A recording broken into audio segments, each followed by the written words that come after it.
tal amigos de FTV? Bienvenidos a una nueva emisión de este su programa Medicina al Día. Como siempre, un gusto saludarle. Les saluda a su amigo José Muñoz. Hoy vamos a estar tocando temas interesantísimos en este programa, pero para iniciar tenemos un invitado especial. Él es el doctor Guillermo Kenyon. Él es especialista en medicina interna y también en infectología. Bienvenido a las cámaras de FTV. Doctor, hoy nos va a conversar un poco sobre las enfermedades infecciosas. Bueno, comienzo diciéndole a ustedes que es importante que la población sepa que el 60% de nuestro peso es pura bacteria. Y que la ciencia dice, polvo es, la ciencia dice, la materia orgánica no se destruye, solo se transforma. Y que la religión dice, polvo eres y polvo serás. En ambas versiones lo que estamos diciendo es que tierra eres y tierra serás. Y con la cantidad de bacterias que tenemos en el cuerpo, ustedes se dan cuenta de la magnitud de los problemas de infecciones. Claro, pero podemos explicar un poco más a fondo a todos los amigos televidentes de Medicina al Día, ¿a qué se le llama enfermedades infecciosas? A todas las enfermedades que se producen por un agente infeccioso, llámese virus, bacterias, hongos y parásitos. Así es. ¿Y cómo se pueden contraer estas enfermedades infecciosas en nuestro día a día comúnmente por allí? La forma más común es que comiendo algo de cualquier tipo, tomando cualquier bebida y con una lesión que se provoca sobre alguna superficie de la piel. Son las tres formas más comunes. Así es. Bueno, usted ya lo ha mencionado un poco hace un momento y justamente existen 4 tipos principalmente de gérmenes que pueden producir alguna enfermedad infecciosa, como son las bacterias, los virus, los hongos y también los parásitos. Hablemos un poco entonces de cada uno de estos tipos, por ejemplo, de las bacterias. Son los más comunes, porque imagínense si el 60% de nuestro peso es pura bacteria, que no me toque en ninguna parte del cuerpo donde se haya una lesión, que ya el riesgo de infección ya está establecido. Claro. Imagínense que en la piel, por cada milímetro cúbico de piel, yo tengo 10.000 bacterias. En la boca, ese mismo puntito, son 1.000 millones. Y en el ano, ese mismo puntito, son 1.000 millones más 10 ceros a la mano derecha. Donde cada bacteria, multiplicándose por sí misma en forma exponencial al doble, una sola genera 281 billones de bacterias cada 24 horas. Que esto no lo escuche ninguna persona que tenga algún trastorno obsesivo compulsivo sobre la limpieza, Pero hay que decírselo, porque claro la única forma de mantenerse uno saludable es tener información. El que domina la información domina el mundo. Así es. Así que si uno los ilustra sobre el proceso de salud de enfermedad, entonces el paciente puede tomar sus decisiones y progresar en el tiempo. Y justamente es la finalidad de este programa Medicina al Día, poder llevarle a los hogares de nuestros televidentes información que tenemos a la mano, gracias a especialistas como usted. Los virus, quizás se escucha mucho más de virus que de bacterias en nuestro Panamá. Los virus son más importantes en los niños, porque los niños están en una fase en donde su defensa nacieron de cero, cuando ellos nacen, ahí progresando continuamente hasta por lo menos unos 7 a 10 años, y en ese momento, como ellos están en un proceso de aumentar su defensa, los virus van a estar inmersos en el ambiente, ellos van a exponerse, y en ese transcurso de exponerse, ellos van a adquirir defensa, y pasado el periodo de niñez, ya emergen como adolescentes, probablemente con todas las defensas disponibles, adquiridas por la comunidad. Porque nosotros ya como sistema institucional, llámese gobierno, Ministerio de Salud, Caja de Seguro Social, tenemos un programa de inmunización de niños y también de adultos, claro, y de viejos. Para entonces, el que no lo adquiere naturalmente, nosotros le producimos una adquisición de defensa a infecciones a través de la inmunización pasiva, que son las vacunas. Sí, que todos los años se tienen nuevas vacunas disponibles para toda la población en riesgo y pues todos los que también deseen ponérselas. Hongos. Los hongos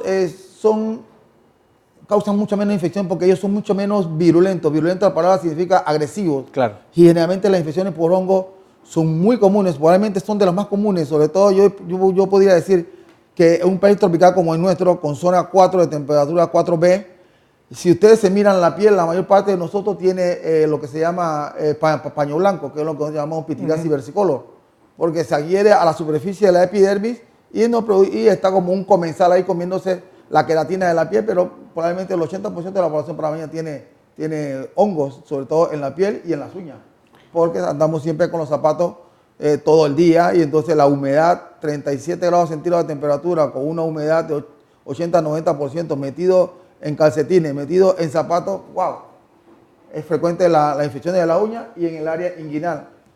Sí, por el gran calor y la humedad del área de los genitales externos. Y por el tipo de vestimenta y de calzado que utilizamos. Por supuesto, una vestimenta como los jeans que no son para uso en nuestro país.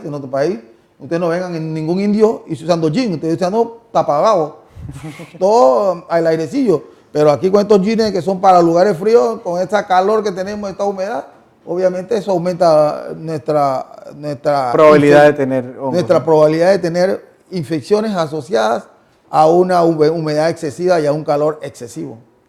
Mucha gente inclusive les cuesta mucho más curar una infección con hongos que inclusive, por ejemplo, un virus u otra cosa. Sí, porque como son de gérmenes con una virulencia muy lenta, uno los puede tener toda la vida y sobre todo en las uñas, la gente todavía no le pasa nada, nada más que es un aspecto cosmético. Pero obviamente, por ejemplo, si usted le pregunta eso a las mujeres, eso es una alarma, mis uñas, manos, pies, ya no. Están al tanto de eso para rápidamente solucionar su problema porque... También el dolor que debe producir. No produce dolor. ¿No produce dolor? Bueno. La infección de la uña... No para nada.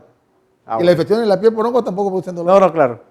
Con el pañal blanco pues tampoco produce un tipo de dolor. Pero bueno, el último que nos queda en estos 4 componentes serían los parásitos y ahí pues también volvemos entonces quizás al tiempo de antes, cómo hacían para cuidar o curar los parásitos de nuestros abuelos. ¿Antes no lo curaban?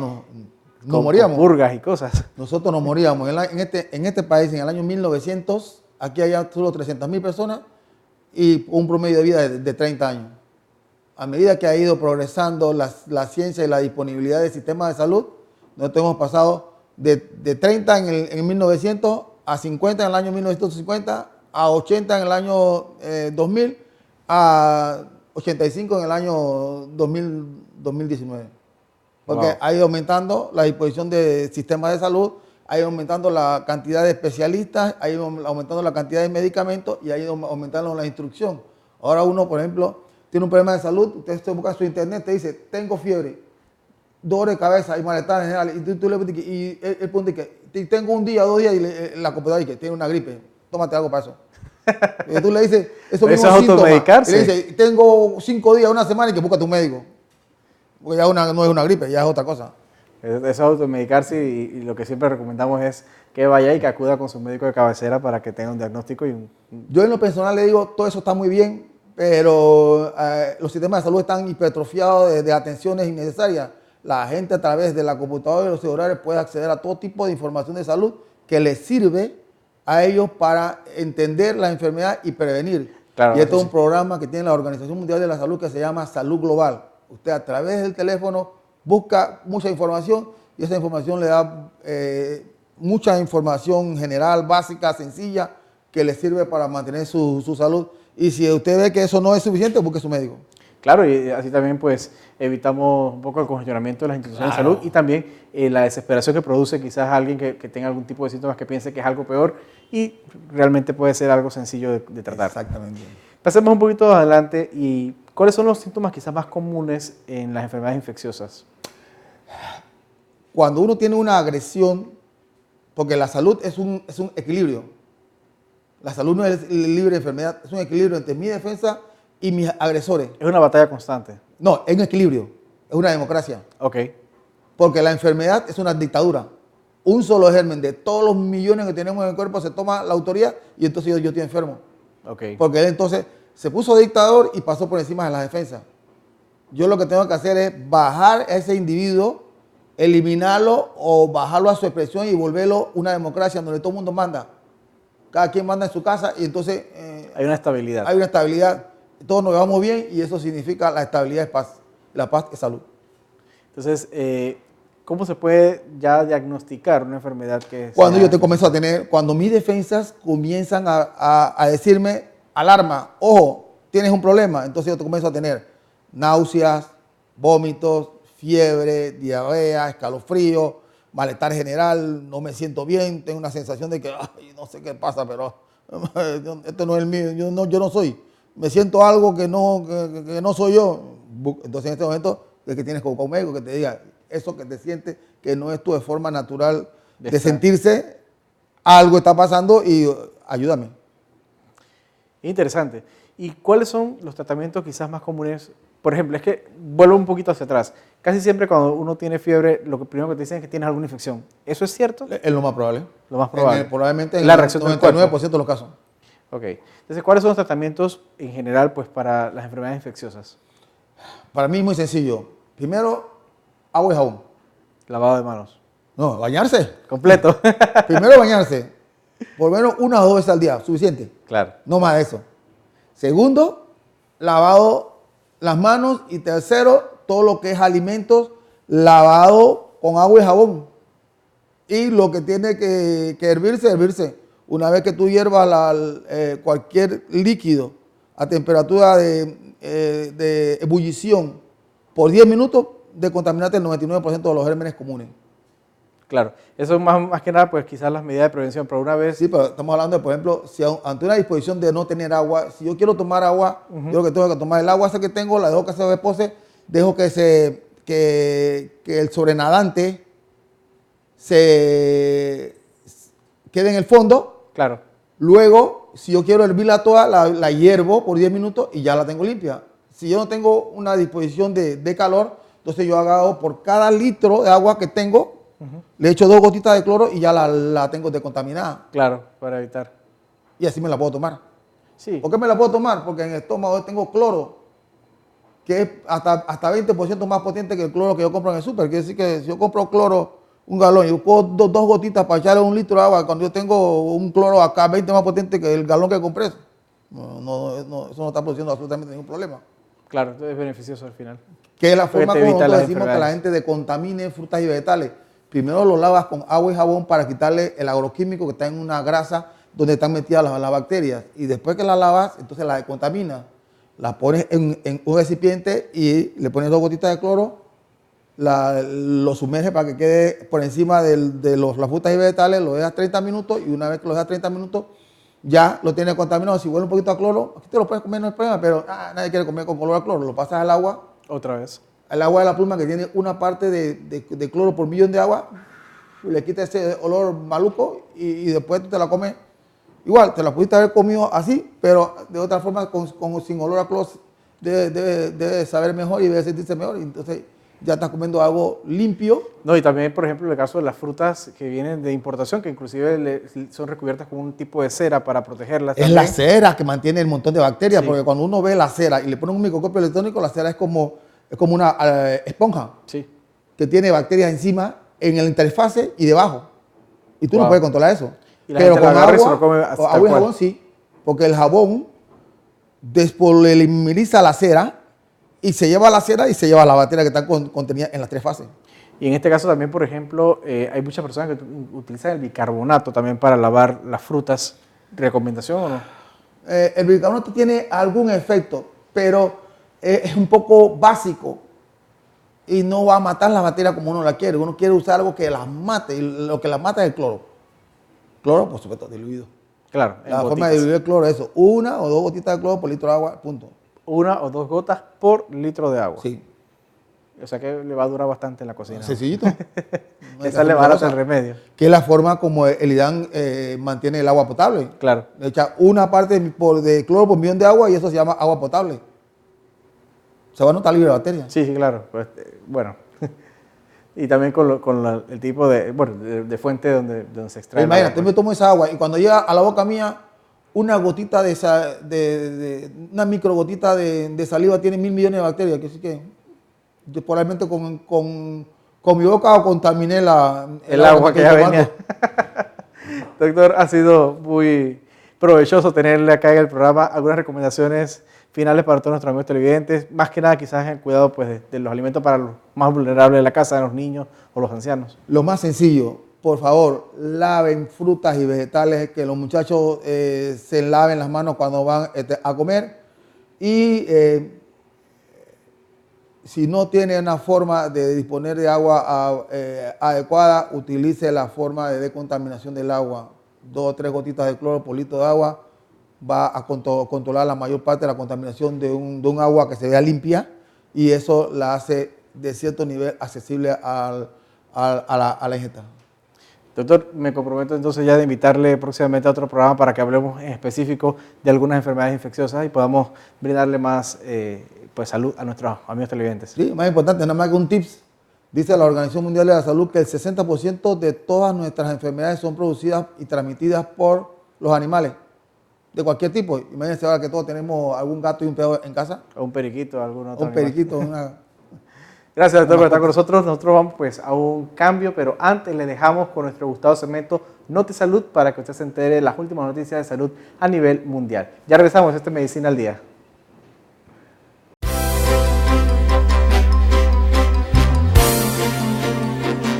Los seres humanos vivimos expuestos al ruido de forma constante. El tráfico pesado o los famosos tranques, los aviones, los ferrocarriles, la música de los locales nocturnos y las obras en construcción suelen ser las fuentes más habituales de contaminación acústica. La exposición prolongada a un número excesivo de decibeles puede llegar a provocar distintos problemas de salud que van desde la pérdida de la audición hasta alteraciones en el sueño, ansiedad, problemas cardiovasculares y, en casos más graves, desórdenes mentales. De hecho, la Organización Mundial de la Salud considera que se trata de uno de los principales riesgos tanto para la salud mental como para la física y el bienestar. Así, la exposición al ruido excesivo durante el embarazo puede resultar en pérdida auditiva a alta frecuencia en los recién nacidos y puede estar asociada con retardos en el crecimiento intrauterino y prematuridad. Hay estudios que han documentado una pérdida de audición en los niños cuyas madres estuvieron expuestas a ruido durante el embarazo. De 65 a 95 decibeles durante 8 horas al día multiplican por 3 el riesgo de tener un niño con pérdida de audición. Niveles de ruido por encima de 80 decibeles se asocian con incrementos en comportamiento agresivo y decrementos en el comportamiento de ayuda a otros.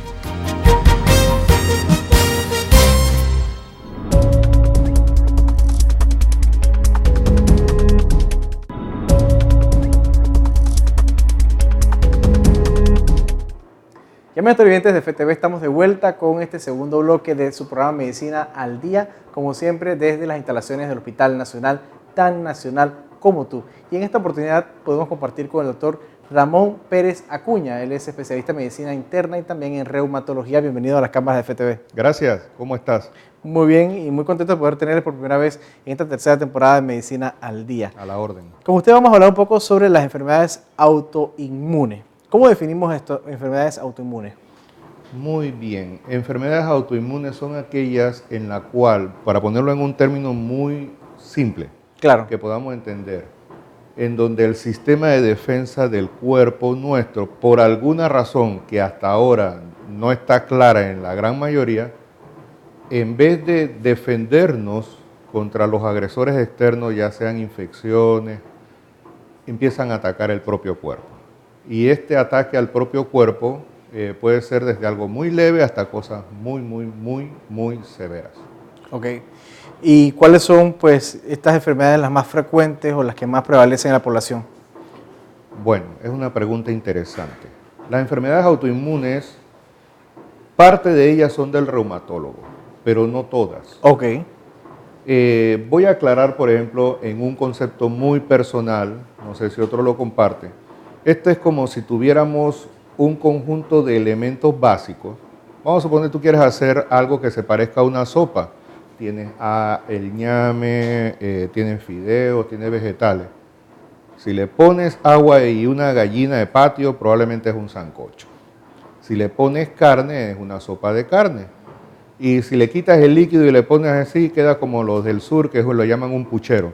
Lo que te quiero decir es que el sistema inmunológico, dependiendo de cómo empieza esa agresión, a veces queda en enfermedades que pueden ser meramente alérgicas, Okay. o desencadenadas por un proceso infeccioso, o sea, virus o bacterias o hongo, y te da toda esta respuesta. A veces da enfermedades de las nuestras, tipo reumatológicas, como puede ser la artritis, el lupus, la esclerosis sistémica, y a veces también enfermedades neoplásicas o oncológicas, lo que comúnmente conocen como cáncer. Ejemplos para que veas, ahí está el chikungunya. te puede dar una artritis, pero esa es una infección Ok. viral. Ahí está el virus del papiloma humano, ese es un virus, pero te da un cáncer, que es el cervicuterino, si no se atiende. Entonces eso es para que veas que el sustrato inmunológico es el mismo, pero puede derivar en por lo menos en estas 4 grandes ramas que pueden ser de la medicina interna. Doctor, ¿existe algún tipo de factores que desencadenen para que podamos padecer alguna de estas enfermedades? Como acabo de presentar, algunas son conocidas. Ok, Por ejemplo, en esta que te acabo de decir, el cáncer cervicuterino, que esto pertenece a la ginecología y a la oncología, claro. es un virus.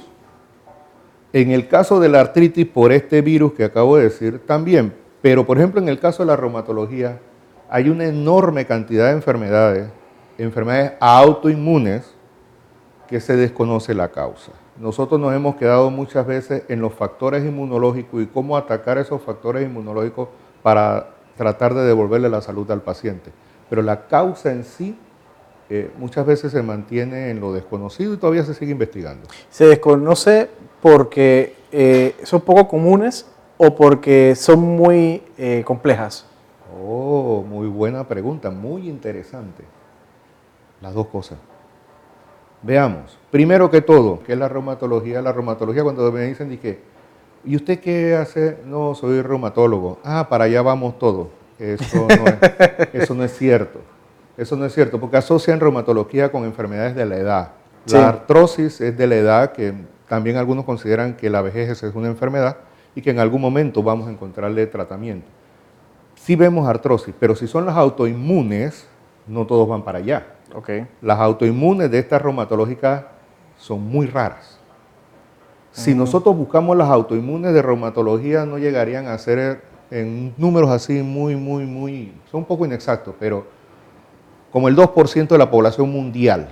ok. Si agarráramos que el 1.5, 1.6% son artritis, quedaríamos con el 0.5% de la población mundial que tienen las demás. Entonces eso ya te dice que eso es raro, muy raro. De ese 0.5 viene la que dicen la taquillera, el lupus y los demás, o sea, empezando por el lupus, pero eso sigue siendo raro. Claro. ¿Me explico? Entonces es raro. Entonces sí, también son muy complejas.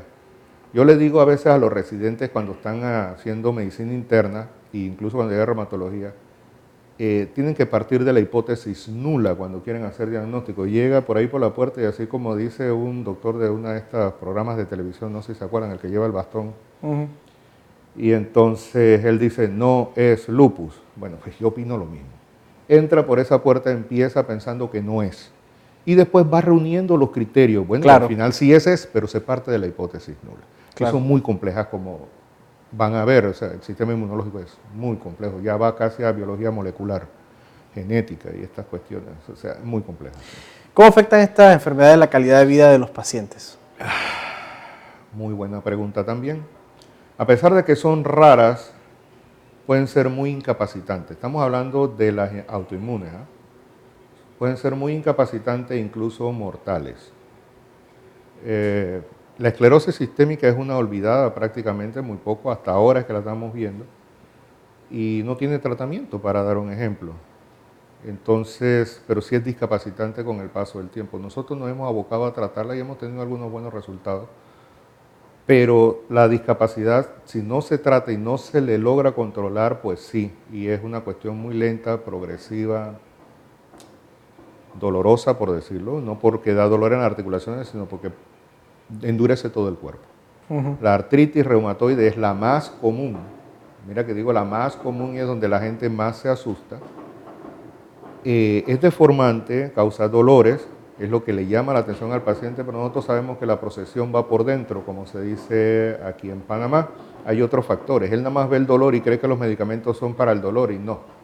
Los medicamentos que damos no son para el dolor, son para frenar una enfermedad inmunológica para que deje de dañar órganos internos. Wow. Sí, y esos medicamentos son muchas veces complejos y tóxicos. Por eso es que a veces se le dice al paciente, hey, tienes que traerme todos los laboratorios que se te piden. Y a veces llegan, me faltó como si no pasó nada, pero la verdad es muy serio que falte uno, porque uno no puede adivinar qué pasó allí. Y entonces también lo de los medicamentos requieren ajustes muy precisos, muy precisos. Doctor, ¿Cuál es la población más afectada por ese tipo de enfermedades autoinmunes? Muy buena pregunta también, qué bien. Son pacientes jóvenes. Jóvenes. Jóvenes. Se tendría que... En edad o sea, productiva y por creer reproductiva. que los adultos mayores. ¿Ves lo que te acabo de decir? La gente piensa que reumatología atiende dolores de viejo. Y cuando digo gente, incluyo hasta mis propios colegas. Claro. Cuando ven al reumatólogo, piensan que es solo atender dolor. Sí, es la señal de alarma de muchas de las enfermedades. Pero el dolor es una señal. Como dije, la procesión va por dentro y eso a veces no se siente y va dañando órganos como el riñón, el corazón, los pulmones, el sistema nervioso central, que eso incluye el cerebro, los aspectos cognitivos, el sistema vascular, que estamos hablando de arterias y venas. Entonces, el problema es muy complejo y es sistémico en varias veces. Entonces, ataca a personas jóvenes, la gran mayoría. Si tú sacas la artrosis es la que le da por la edad, que le llaman osteoartritis, osteoartrosis o artrosis. Está bien, esa da por la edad. Ya veremos cuando se trate el envejecimiento, se pueda resolver. Pero las autoinmunes, que son raras, da en personas jóvenes, a veces en niños. Por eso ya hay reumatólogos pediatras. Wow. Y en edad reproductiva y productiva. La mayoría, si buscamos así como te dije en los porcentajes, son mujeres. ¿Ves? Son mujeres. Entonces estamos afectando a una población, yo diría que sensible e importante, aunque es poca. Si uno lo ve, nosotros lo vemos en concentración, porque en el caso mío yo estoy en un hospital de concentración, pero ese es el grupo etario, no son los adultos mayores. Sí hay casos de enfermedades que dan en adultos mayores, es cierto, pero el común es esto, edades reproductivas y productivas. ¿Cuándo debo yo visitar un reumatólogo? También muy buena pregunta. Todas han sido excelentes, te felicito, que me encanta. Gracias. La verdad, es preferible que vayan al reumatólogo. Si vas por tu cuenta, es porque tienes duda de lo que está pasando. Tienes algo que no se ha curado con otros especialistas. Estamos hablando en términos generales, ¿no? Sí. Que eres tú que tomó la decisión. No encontraste respuesta, tienes dolores, fatiga, cansancio, pérdida de peso. Como te dije, esto puede ser de las enfermedades inmunológicas, cáncer, reumatológico, infeccioso o alérgico. Generalmente ya cuando vas ahí tú dices alergia no va. Ese es en tu caso. Tienes todas dudas, te han atendido y te empiezan a doler, empiezas a sentirte débil. Puede ser. En el común de los casos, ya cuando estás en un sistema de salud, el que sea, probablemente ya has visitado a un especialista en medicina interna y este especialista, después de haberte evaluado bien, dice, ven acá, aquí hay cosas que en términos panameños no cuadran. Yo te voy a mandar con un especialista reumatólogo porque hay aspectos inmunológicos que yo veo aquí. Esa vía es bastante bien dirigida, porque el internista, cuando es un buen internista, él evalúa muchas cosas en general de todo el sistema del adulto. Igual en pediatría, cuando estos pediatras o internistas pediatras evalúan a un niño, también ven que la cosa como que no les cuadra para otras enfermedades y dicen, mira, yo te voy a mandar a un reumatólogo pediatra. ¿Me explico? Entonces esa sería la mejor vía.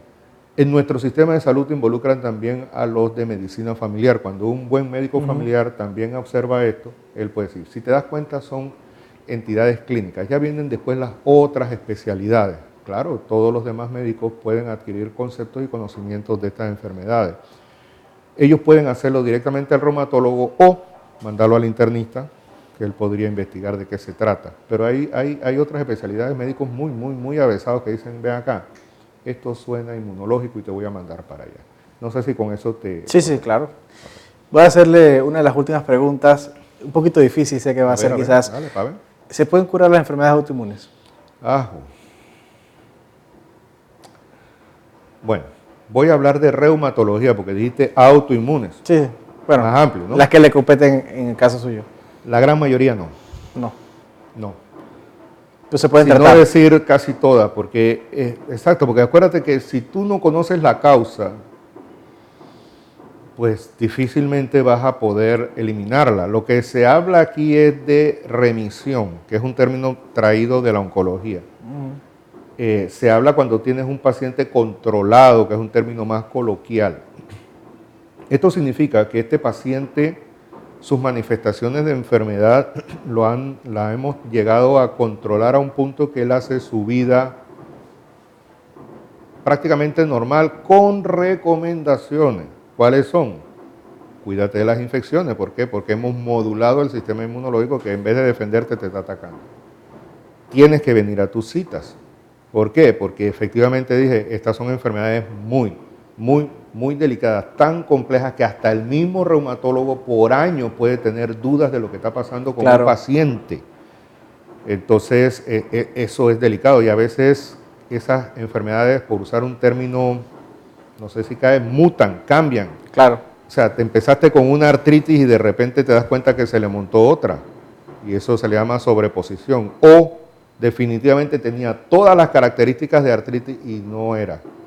O peor, que aparecía como una enfermedad reumatológica y cuando tú sigues viendo y viendo, terminó siendo un cáncer. No se sabe si siempre fue un cáncer o es que apareció después. Una neoplasia, para ser más exacto. Entonces, debe venir al control de su médico. Otro punto, tiene que hacerse los estudios. A veces los pacientes, puede ser que porque en otro lado ven que le mandan muchos laboratorios, algunos pues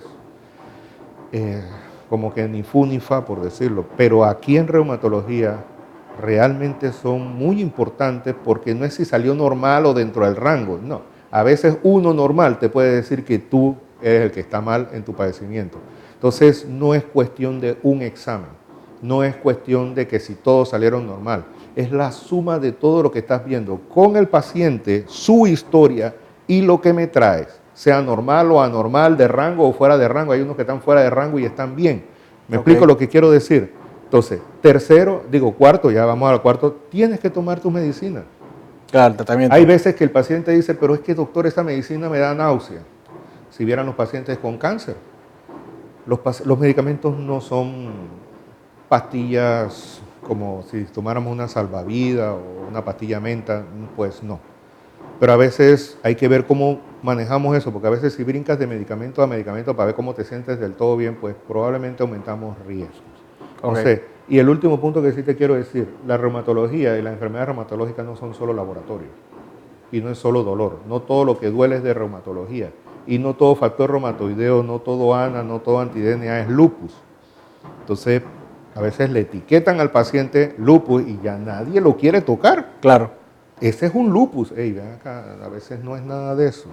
¿Me explico lo que quiero decir? Sí. Entonces, volviendo a la conclusión, la mayoría no son curables y esto es lo que tiene que hacerse para un adecuado control. Doctor, antes de despedirnos, le cedo las cámaras para que le dé algún tipo de recomendación a todos los amigos televidentes de Medicina al Día. Bueno, el mensaje que le quiero decir es, como dije antes, importante, no todo lo que duele y no todo laboratorio positivo es una enfermedad reumatológica, así que mantengan la calma cuando alguien los mande por eso.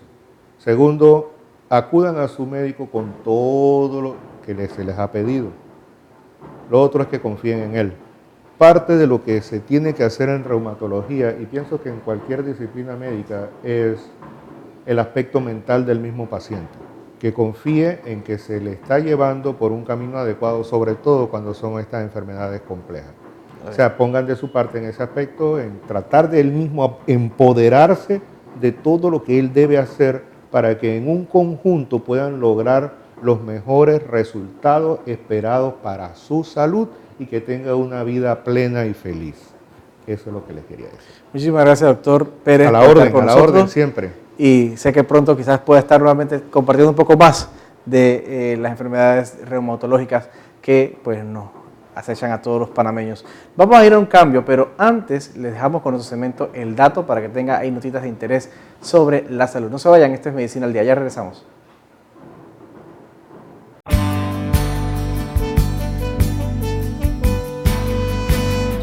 Las frutas y verduras son las mejores fuentes de vitamina C. Para ingerir las cantidades recomendadas de vitamina C, consuma alimentos variados como frutas cítricas, por ejemplo, naranja y toronjas, y sus jugos, así como también pimientos rojos y verdes y kiwis son ricos en vitamina C. Otras frutas y verduras como brócoli, fresas, melón, papas horneadas y tomates también contienen vitamina C. Algunos alimentos y bebidas fortificados con vitamina C, y para saber esto hay que leer la etiqueta del producto y así ver si contiene vitamina C agregada. El contenido de vitamina C de un alimento podría disminuir al cocinarse o almacenarse por un tiempo prolongado. Es posible que al cocinar alimentos al vapor o en hornos microondas, la pérdida de vitamina C sea menor. Afortunadamente, muchas de las mejores fuentes de vitamina C, como las frutas y verduras, se comen crudas.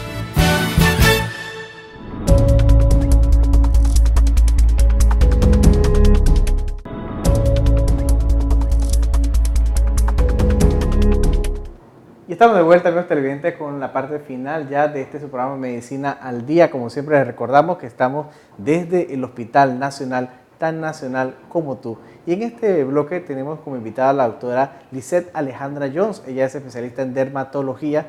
Doctora Jones, bienvenida a Medicina al Día. Hola, un gusto poder estar aquí para poder hablarles un poco de la dermatología, que es una especialidad muy completa e interesante. Muchas gracias. Doctora, cuando hablamos de dermatología, ¿a qué nos referimos en forma global? A todas las enfermedades de la piel, el pelo y la uña. O sea, todo lo que uno puede ver a simple vista es campo de la dermatología. Y en Panamá, ¿qué enfermedades dermatológicas son las más comunes o las que más prevalecen en la población panameña? Principalmente el acné. El acné es muy frecuente en la población, así que esa yo podría decir que es la que más veo. La otra que veo muy frecuentemente es la dermatitis seborreica, que es la caspa, que es realmente común. Las dermatitis de contacto, que son como cuando una persona se aplica algún producto y le causa una especie de alergia o irritación. Eso es como lo más frecuente que yo veo en la consulta. Es interesante, pero usted en el día de hoy, tendríamos que invitarla a un programa especial para hablar quizás más a profundidad de todas estas enfermedades, pero hoy vamos a hablar de una específico. Vamos a conversar un poco sobre la psoriasis. Sí. ¿Qué es la psoriasis? Bueno, la psoriasis es una enfermedad crónica, inflamatoria de la piel que se manifiesta por unas placas enrojecidas que principalmente se ubican en el cuero cabelludo, en los codos, en las rodillas. También puede afectar la uña, las uñas, y normalmente es muy confundida. La gente cree que si uno toca la psoriasis se le va a pegar a uno y realmente no es así. No es tan infrecuente, o sea, el 2% de la población la puede presentar, o sea que sí hay mucha gente que lo puede manifestar, pero no es la enfermedad que cree. Inclusive en el pasado se pudo haber confundido alguna vez con la lepra. Oh. Sí, entonces es un poquito Es que como... se me adelantó quizás un poquito la pregunta, porque la siguiente pregunta era si la psoriasis era contagiosa. Ajá, no lo es, para nada. Uno puede tocar la placa y no se le va a pegar.